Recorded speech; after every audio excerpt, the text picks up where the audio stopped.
మన భారతదేశం మొత్తం కూడా గర్వించదగిన మరి ఉమెన్స్ క్రికెట్ ఫైనల్లో మనం అందరం కూడా గెలవడం జరిగింది.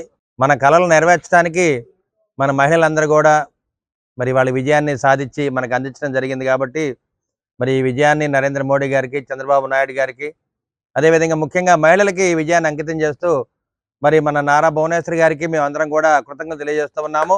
నిజంగా విజయాన్ని నారా భువనేశ్వరి గారికి అంకితం చేస్తున్నాము.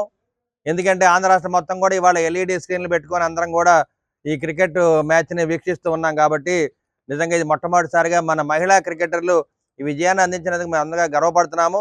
తప్పనిసరిగా నారా చంద్రబాబు నాయుడు గారు, నరేంద్ర మోడీ గారు, పవన్ కళ్యాణ్ గారు మన మహిళలు గెలవాలని చెప్పి కోరుకుంటూ అందరిని కూడా ఈ మ్యాచ్ని వీక్షించమని తెలియజేయడం జరిగింది. కాబట్టి అందరం కూడా వారు చెప్పిన మరి మాట ప్రకారం మేమందరం కూడా ఇప్పటిదాకా క్రికెట్ మ్యాచ్ చూసాము. ఎల్ఈడి స్క్రీన్లు పెట్టి మరి ప్రజలందరూ కూడా ముఖ్యంగా మహిళలందరూ కూడా చంద్రబాబు నాయుడు మహిళా పక్షపాతి కాబట్టి వాళ్ళందరూ కూడా మహిళలు ఈ క్రికెట్ టీంని చూడాలి. క్రికెట్ మ్యాచ్ని తప్పనిసరిగా మన క్రికెట్ టీం గెలవాలనే ఆశతో మేమందరం కూడా ఇప్పటిదాకా ఉన్నాము. మనం గెలిచాము, విజయం సాధించాము.